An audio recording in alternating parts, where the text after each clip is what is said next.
Bismillahirrahmanirrahim. Assalamualaikum warahmatullahi wabarakatuh. Today, our group will represent about the contamination site remediation by using in situ bioremediation. So, first of all, I want to introduce for our group members, which is me, Muhammad Fahmi bin Mazo. Next, Shazrina Binti Abdul Wahab, Natasha Binti Abdul Gafar, Muhammad Amirul Asyman bin Muhammad Khairi, Muhammad Arash bin Arifin, and also Saeed Muhammad Osman. So next, we are going for the next slide. I will present introduction. Increasing demand for petroleum, a key driver for industrialization has led to a significant environmental issue in Kuala Terengganu. Petroleum leaks from underground fuel tanks threaten soil and groundwater integrity, causing widespread environmental problems and adverse reactions in human and animal ecosystems. As a volatile substance can infiltrate subsurface environments and reach the atmosphere, the primary victims of the petroleum leaks are soil and groundwater, which are critical components of terrestrial ecosystems. Contaminated groundwater leads to potable water pollution and posing serious health risks to human and animals. Addressing these challenges in environmental imperative and pressing engineering and society and social and society responsibility. The sustainable remediation techniques are needed to restore soil to a health productive contamination conditions, and a repeat characterization of hydrocarbon contamination is necessary for appropriate remediations. The next subtitle is a problem statement. The overdose of petroleum in Kuala Terengganu has led to significant environmental challenges. 35% of existing underground fuel tank leaks their content into the soil, causing the soil and groundwater contamination. This contamination introduces hazardous hydrocarbons and toxic substances, the treating groundwater integrity and quality. Also, the repercussions extend beyond soil and groundwater, impacting human and animal ecosystems are pollutions, climate change, soil vapor, apart product of a petroleum spill, and also challenge conventional geotechnical engineering practice. A sustainable and effective remediation strategy is needed, aligning with the environmental stewardship and engineering excellence, and considering the specific geotechnical conditions of Kuala Terengganu. Next, please. This is okay. Next, I'm going to present about the effect of petroleum contamination in soil. So the effect of petroleum contamination to environment is led. First one is nutrient imbalance between the soil, and then the toxicity. I mean, like it produce a many harmful effect that can affect our human health and also the health of animals surrounding. So next is microbial degradation inhibition, and it reduces the soil fertility, and it can lead to a groundwater contamination. So it also give a aesthetic and odor issue. So it will disrupt the soil structure. So the effect of petroleum contamination in soil can be broken down into it can affect the environment, human health, groundwater, economy, and social. So next. So the objective for this report is to develop a methodology accurate to measure the extent of petroleum contaminated soil considering both soil and groundwater. So next, to evaluate and categorize effective site remediation technique for gasoline contamination soil in geotechnical environment. The last objective is to identify and evaluate challenge in current engineering practice related to soil and groundwater management in the context of petroleum contamination. Okay, for the methodology, there are three steps. The first step is site characterization. The second is selection of in situ bioremediation. And the third is site monitoring and closure. So we go through for the step one is site characterization. First, we need to determine the type and distribution of contaminant. Second, we need to determine the soil type and permeability. And the third is the groundwater table depth. So basically, there are four types of soil, which are sand, silt, loam, and clay. Next. And for the second step is selection of in situ bioremediation technique. There are two types of in situ bioremediation. The first is bioventing and the second is biospudging. So the selection of type selection in situ bioremediation technique is depends on the site condition. Basically, the step to install is first we need to install the well, and the second is airflow control, and the third is nutrient addition. Next. For the biospudging, there are two main points. First is well installation, and the second is air injection. Next. And the last step is site monitoring and closure. There are difference in bioventing and biospudging. First is the difference at the target zone, where the bioventing is applied in unsaturated zone, while the biospudging is applied in saturated zone. For the oxygen delivery, bioventing is applied above water table, and the biospudging is applied below the water table.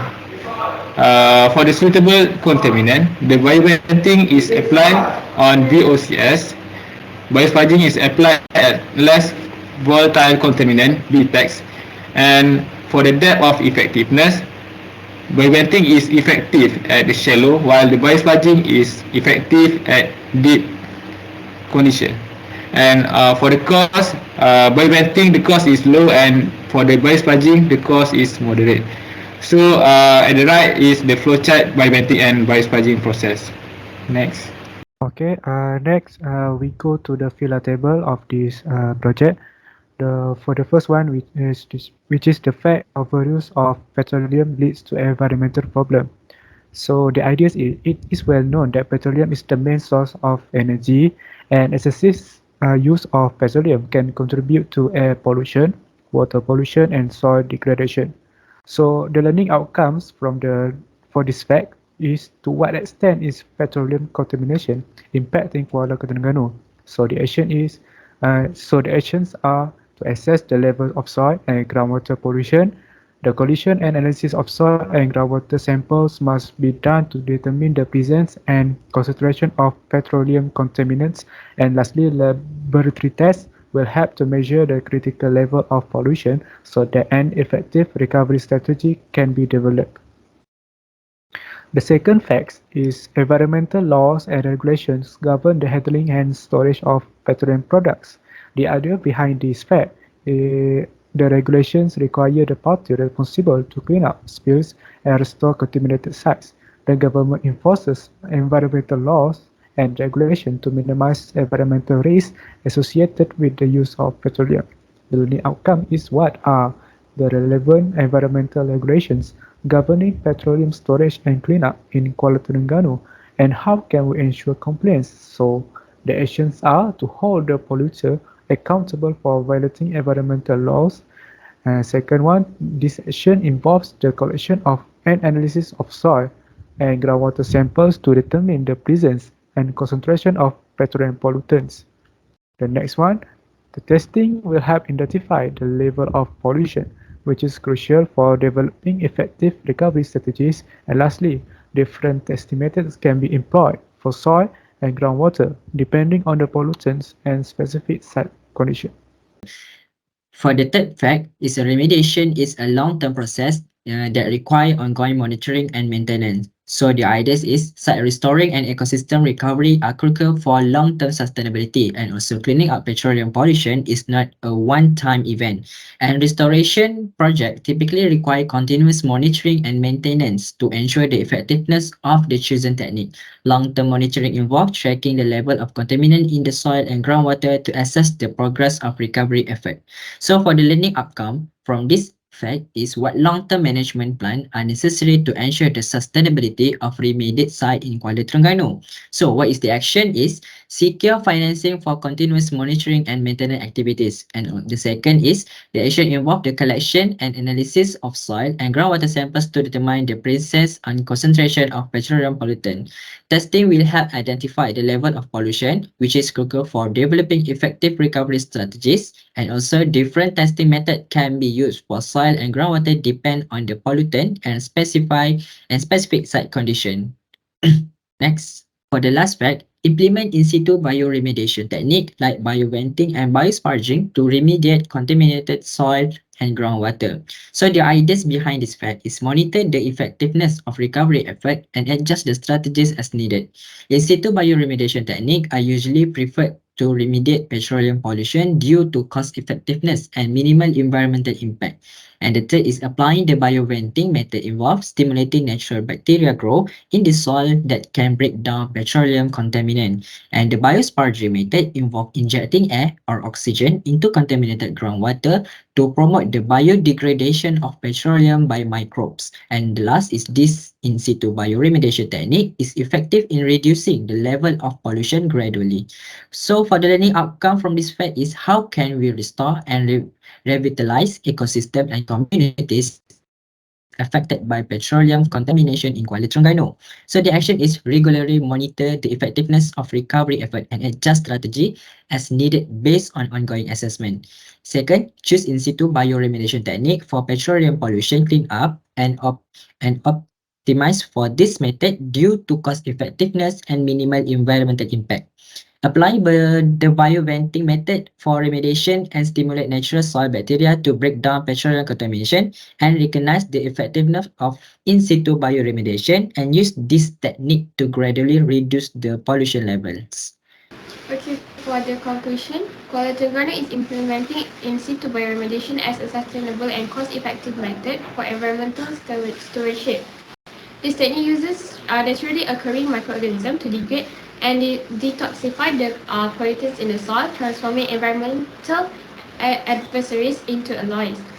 This innovative approach is minimally invasive and cost-effective and sustainable, setting a precedent for other regions facing similar challenges. The city aims to demonstrate that environmental responsibility and economic prosperity can coexist. Implementing this bioremediation requires meticulous planning, including through site investigation, understanding the existing microbial community, and careful management of oxygen.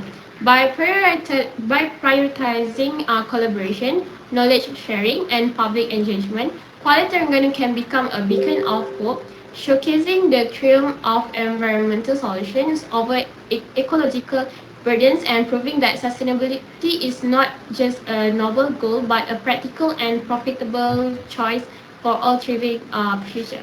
Next. Okay, for the recommendations for addressing petroleum contaminated soil in the Kuala Terengganu is invest in renewable energy sources like transitions to solar, wind and other renewable energy sources to mitigate future contamination risk, and then implement stricter regulations and monitoring, which is strengthen the regulations for underground fuel tank installations and maintenance to minimize leaks and identify potential issue early.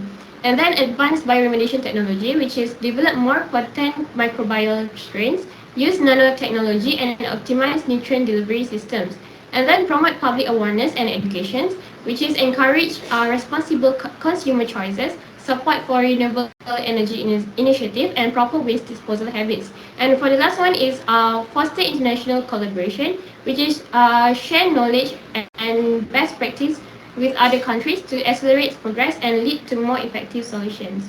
That's all from us. Thank you.